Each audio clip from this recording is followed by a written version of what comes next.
Basicamente, quais são as coberturas, né, do nosso produto? As coberturas que mais são utilizadas. Então, custos de defesa, tá? Aqui já vou até fazer um parênteses, tá? A AIG, para pequenas e médias empresas, nós não fazemos distinção e nós ofertamos todas as nossas coberturas sempre 100% da importância assegurada. Ou seja, se você contratar 100 mil, 250 mil, 1 milhão, 5 milhões, você vai ter todo esse limite disponível para utilizar em qualquer cobertura, tá?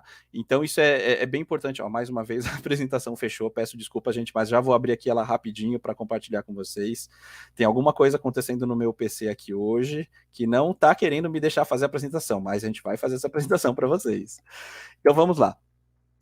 Então a gente oferta sempre 100% do limite para todas as coberturas, tá? Diferentemente de algumas seguradoras que acabam limitando, né? Custos de defesa, pequeno percentual. Então a gente oferta sempre 100% da cobertura, dessas coberturas, para o limite que for contratado. Então, como cobertura, uma das coberturas básicas, né? Custos de defesa.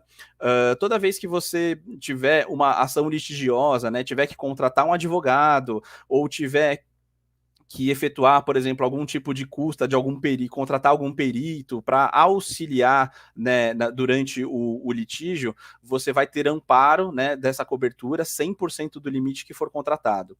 Atos desonestos de empregados, né, essa é uma cobertura bem importante, né, até fazendo um exemplo aqui, supondo que um funcionário da corretora haja de forma maliciosa e emita boletos através da conta bancária pessoal desse funcionário sem o conhecimento do segurado, e aí acaba causando prejuízos, né? Ou seja, a gente sabe que atos dolosos, atos ilícitos não têm cobertura na nossa pólice, mas se ele for causado por um empregado do segurado sem o conhecimento, né, do tomador, ou seja, sem conhecimento da empresa, sem conhecimento, por exemplo, da corretora de seguros, a gente tem uma pólice, a gente tem uma cobertura que ampara 100%, né, desse tipo de reclamação. Então, aqueles prejuízos que aquele funcionário causou de forma dolosa, sem o conhecimento do segurado, né, deixando isso sempre bem claro, vai ter amparo na nossa pólice. Responsabilidade solidária. Então, qualquer tipo, a gente sabe que em alguns processos a corretora ela é arrolada no polo passivo da ação, né, por vocês, digamos assim, intermediarem, né, a venda desse seguro através de uma seguradora. E se vocês forem responsabilizados solidariamente, né, ou seja, juntamente com alguma outra pessoa nesse polo passivo da ação, até mesmo com uma outra seguradora, a gente ampara também esses custos não só de indenização, mas também custos de defesa. Extravio, roubo e furto de documentos. Se vocês estiverem mexendo com documentos, traduções juramentadas, aqueles documentos que precisam, né, de um reconhecimento de autenticidade em cartório, se vocês tiverem qualquer tipo de prejuízo, né, ou seja, perderem esses documentos e precisarem refazer, fazer toda uma impressão, fazer novamente, né, esses custos de traduções e outros que forem necessários, vocês têm amparo na nossa pólice. Lembrando que essa cobertura específica de extravio, roubo e furto de documentos não tem franquia. Então, qualquer tipo de limite, qualquer tipo de custo que for necessário, vocês terão amparo. Indenizações, né? Isso é bem legal a gente ressaltar também, porque não somente em uma pólice de responsabilidade civil profissional, você é amparado, né? Você vai ser, digamos assim, pago pela seguradora somente se você sofreu uma ação e precisar ser indenizado, for, digamos assim, condenado.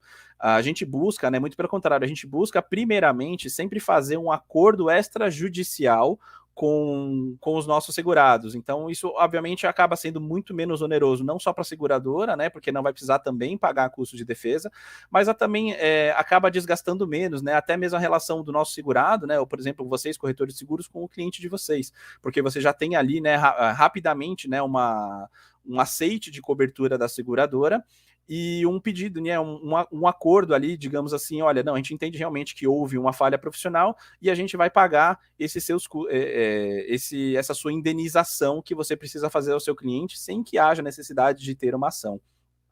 Difamação, calúnia e injúria, né? Uma outra cometidas aí pelo segurado contra os seus clientes, direitos de propriedade intelectual, né? Caso tenha algum tipo de quebra de patente, registro, marcas de desenhos, desenhos industriais, direitos autorais, custos de restituição de imagem, né? Essa cobertura também a gente entende ser bem importante, porque a gente sabe que a reputação de uma empresa, ela leva muitas vezes anos para ser construída e às vezes minutos para ser destruída, né? A gente tem até alguns exemplos clássicos aqui, como aquele segurança, né, que teve aquele ato infeliz com com um dos clientes dele, né? Então teve uma repercussão bem negativa na mídia.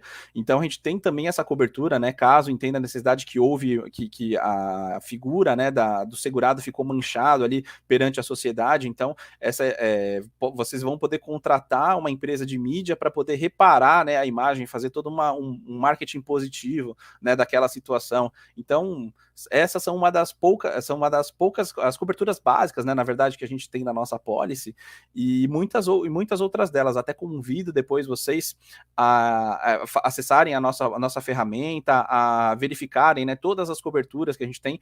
Eu vou até entrar um pouquinho mais depois, como o Baeta já me permitiu, para fazer a demonstração aqui de uma cotação online, de como funciona ela ao vivo, e vocês vão ver que tem um leque bem grande de coberturas que a gente pode indenizar, digamos assim.